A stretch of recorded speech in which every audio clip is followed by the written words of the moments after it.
Hello students, welcome to my YouTube channel Gyan Hub Jennifer Gaur. Myself is Priya and I am here with my class 7th video. The subject is English and the story name is The Stone Cutter. Stone cutter उन्हें कहा जाता है जो बड़े बड़े पहाड़ियों पर जा करके वहाँ पे जाके पत्थरों को काटते हैं. ओके, तो देखते हैं कि आखिर में ये स्टोरी है क्या. Folk tales and fairy tales are thousands of years old. जैसे कि माना जाता है जो पुरानी कथाएं होती हैं या फेरी टेल्स की कहानियाँ होती हैं वो कई सालों या हजारों साल पुरानी होती हैं. They are passed on orally from generation to generation. और हम इन्हें कैसे जनरेशन टू जनरेशन पहुंचा रहे हैं, जैसा आपने भी बचपन में फेस किया होगा कि आपकी जो दादी अम्मा थी या फिर आपकी जो मम्मा हैं वो क्या करती हैं, आपको जब आप रात में बहुत थके हुए रहते हैं, शाम को जब आप सोने जाते हैं तो वो आपको अपने बगल में लिटा के कहानियाँ सुनाती हैं जो हम ओरली मतलब ओरल तरीके से, विजुअली नहीं, पर हम क्या करते हैं मौखिक तौर पे उन्हें कहानी को सुनाते हैं जो इसी तरीके से जनरेशन से जनरेशन चली आ रही हैं. Many cultures can have similar folk tales reflecting that they have similar value systems. Here is a Japanese folk tale highlighting the value of containment and the futility of longing for what one doesn't have. तो इसी तरीके से कई तरह की values हैं systems में जो चले आ रहे हैं, रिफ्लेक्ट करते हैं हमारी सोच को, हमारी बातों को, हमारी कहानियों को. तो ये जो कहानी है ये एक जापानी कहानी है जो हाईलाइट करती है कंटेंटमेंट का मतलब होता है संतोष, मतलब खुश रहना, जितना भी हमारे पास है उसमें संतोष करना. Futility of longing for what one doesn't have, एक उन चीज़ों से हमारे पास जो चीज़ें नहीं हैं उसके बाद भी उसमें संतोष करना. ये कहानी उसी पे बेस्ड है. तो चलिए स्टोरी स्टार्ट करते हैं. Once upon a time, there lived a stonecutter who went to a great rock in the side of a big mountain every day and cut out slabs for gravestones or for houses. He was a careful workman and had plenty of customers. For a long time, he was quite happy and content and asked for nothing better than what he had. तो एक बार की बात है, एक पहाड़ पे जो पत्थर काटने वाला एक व्यक्ति था जो बड़े बड़े पहाड़ों पे जाता था डेली और वहाँ से क्या करता था ग्रेव स्टोन्स के लिए. ग्रेव स्टोन्स मतलब जो ग्रेवयार्ड वगैरह में जो जिनकी डेथ हो जाती है उनकी कब्र वगैरह के लिए जो पत्थर के इस्तेमाल किए जाते हैं उनको काटता था. वो बहुत ही अच्छा व्यक्ति था, केयरफुल वर्कमैन था जिसके पास थोड़े से कस्टमर्स हुआ करते थे. काफ़ी टाइम से वो बहुत खुश था, काफ़ी संतोषजनक था और उससे ज़्यादा कुछ और चाहिए भी नहीं था. उसके पास जितनी चीज़ें थी वो उसी में बहुत खुश था. Now in the mountain dwelt a spirit which now and then appeared to man and helped them in many ways to become rich and prosperous. उसी दौरान क्या था, उन पहाड़ियों के बीच में एक आत्मा घूमती थी और वो आत्मा क्या आती थी इंसानों के सामने आती थी और उनकी मदद करने की कोशिश करती थी, उन्हें अमीर और प्रॉस्पेरस बनाने में, ठीक है ना, समृद्ध बनाने में, समृद्धि देने में मदद करती थी. The stone cutter how had never seen this spirit, और बल्कि स्टोन कटर जो था उसने कभी इस तरह की आत्मा को नहीं देखा था. And only shook his head with an unbelieving air when anyone spoke of it, और सिर्फ अपनी गर्दन को वो हिला देता था जब उसे ऐसा महसूस होता था कि कोई इससे बात करने की कोशिश कर रहा है.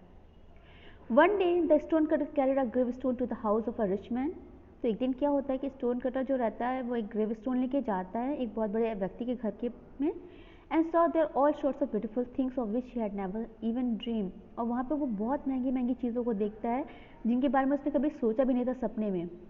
Suddenly his daily work seem to grow hard and heavier and he said to himself, और सडनली क्या होता है कि अचानक से जो उसका घर जो वो काम डेली का करता था वो उसे बहुत मुश्किल में लगने लगा, बहुत भारी लगने लगा. और एक दिन उसने अपने आप से खुद से कहा, oh if only I were a rich man and could sleep in a bed with silken curtain and golden tassels, how happy I should be. कहता अगर मैं बहुत बड़ा अमीर आदमी होता तो शायद मैं सिर्फ अपने सिल्क के बिस्तर में सोता रहता तो कितना खुश होता मैं. And a voice answered him, your wish is heard, a rich man you shall B. तो एक पीछे से एक आवाज़ आती है कि तुम्हारी चाहत को, तुम्हारी विश को सुन लिया गया है और अब तुम अमीर हो जाओगे. At the sound of the voice the stone cutter looked around but could see nobody. तो इतनी आवाज़ सुनने के बाद क्या होता है कि स्टोन कटर जो रहता है वो चारों तरफ देखता है पर उसे कोई भी दिखाई नहीं देता है. ही thought it was all his fancy and picked up his tools and went home. उसे लगता है कि उसने सिर्फ इस तरह की चीज़ें सुनी होगी, हकीकत नहीं होगी, उसके कान बज रहे होंगे, और फिर वो अपने सामान को उठाता है और अपने घर को चला जाता है. When the little house where he lived, he stood still with amazement, for instead of his wooden hut was a stately palace filled with splendid furniture, and most splendid of all was the bed, in every aspect like the one he had invented. He was nearly beside himself with joy, and in his new life the old one was soon forgotten. तो जब वो अपने घर को पहुंचता है तो देखता है कि वो बहुत आश्चर्य हो जाता है, अमेजमेंट में हो जाता है कि जो उसका लकड़ी का जो घर था, जो हट था उसका, वो वहाँ पे किस में कन्वर्ट हो गया था, एक स्टेटली पैलेस में कन्वर्ट हो गया था, एक महल में कन्वर्ट हो गया था, जहाँ पे खूब प्यारे प्यारे स्प्लेंडेड फर्नीचर्स थे जिनके बारे में उसने सोचा भी नहीं था। और जो सबसे खूबसूरत जो नायाब चीज़ उसे अपने उस पैलेस में देखने को मिली वो था उसका बेड। तो कहीं ना कहीं इसकी वजह से क्या हुआ कि वो इतना खुश हो गया कि इसकी जो पुरानी लाइफ थी वो उसको भूलने लगा। One summer evening, the rich stonecutter was peeping through the closed blinds to see what was going on the street. और एक गर्मी के शाम के दिन क्या होता है कि वो जो रिच आदमी जो स्टोन कटर था वो अपनी खिड़की के बाहर देख रहा था कि क्या हो रहा है। तो वो देखता है गली में when a little carriage passed by drawn by servants dressed in blue and silver. In the carriage sat a prince and over his head a golden umbrella was held to protect him from the sun rays. वो देखता है कि कुछ लोग एक Prince है, राजकुमार है, उसको एक बग्घी पे लेके जा रहे हैं और उसके सर के ऊपर एक गोल्डन कलर का क्या है, छाता है जो उसको प्रोटेक्ट कर रहा है धूप की किरणों से। Oh, if I were only a prince, said the stonecutter to himself, I could go in such a carriage and have a golden umbrella held over me. How happy I should be.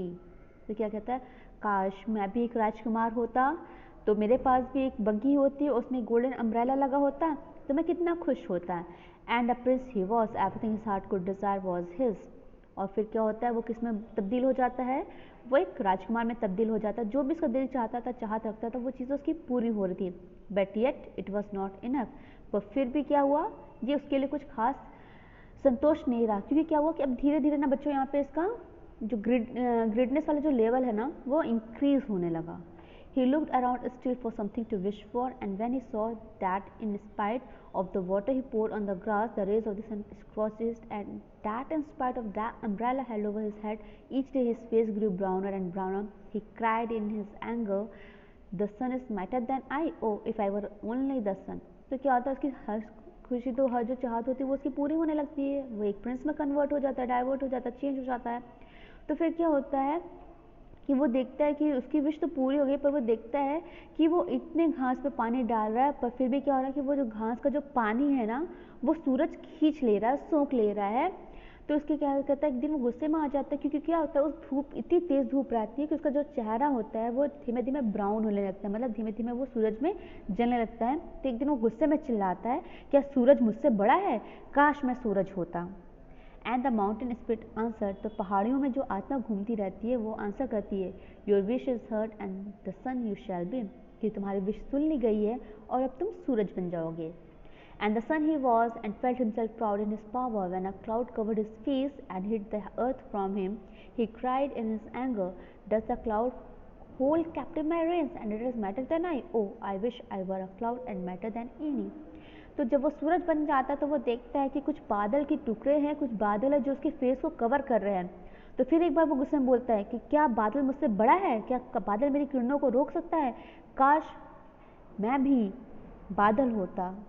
तो क्या होता है फिर, and the mountain again spit answered, your wish is heard, a cloud you shall B.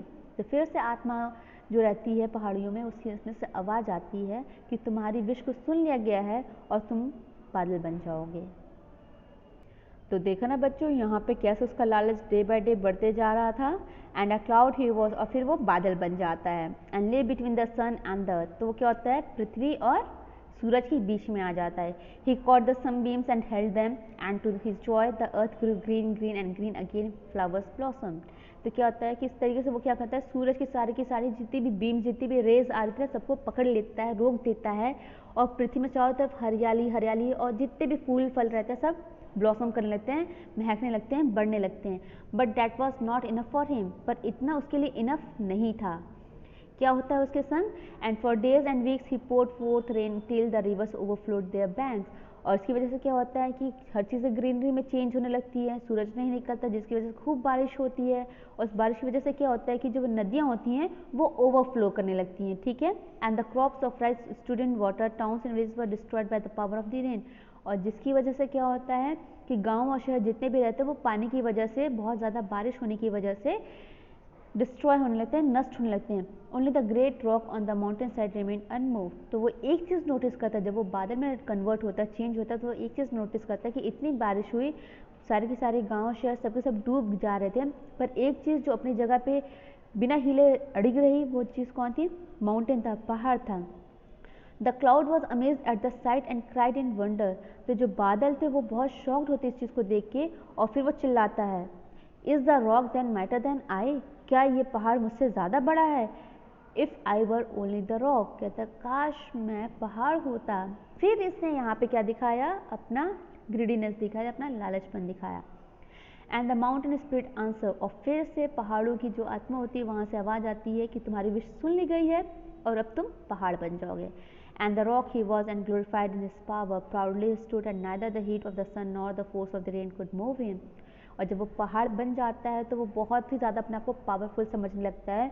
वो धूप उसके ऊपर कोई असर नहीं करती है, उसके ऊपर कोई बारिश असर नहीं करती, वो अपनी जगह पर अड़ा रहता है। But one day he heard a strange noise at his feet, पर एक दिन क्या होता है कि वो अपने नीचे वाले एरिया में, अपने पैर वाले एरिया में एक आवाज़ उसको सुनाई देती है। वो क्या थी?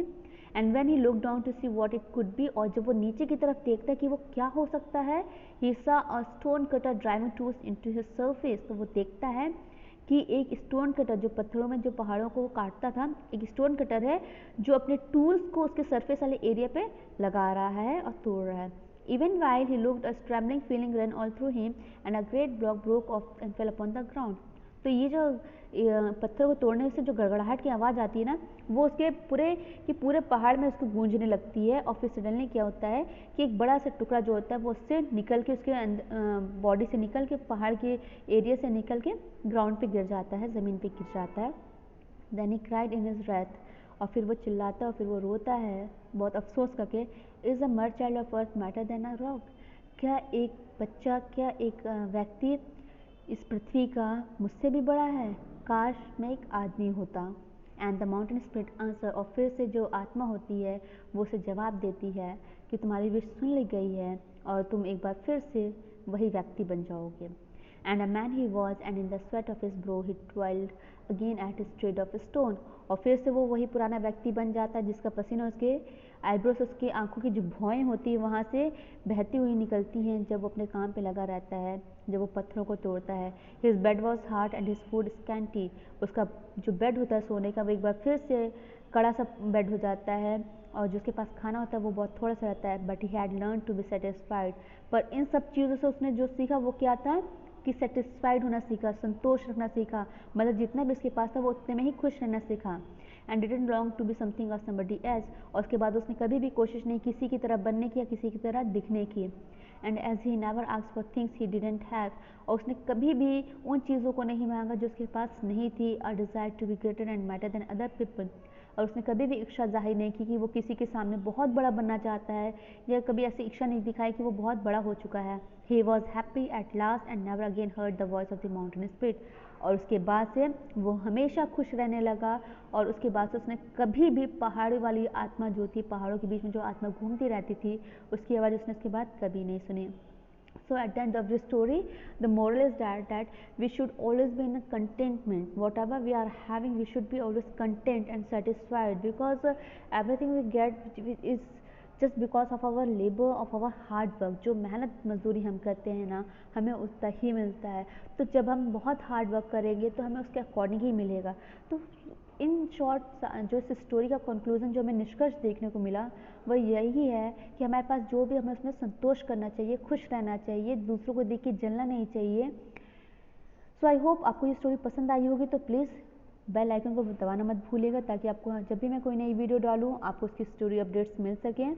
और प्लीज़ मेरे चैनल को लाइक करिए, सब्सक्राइब करिए और शेयर करिए। Thank you for watching my video.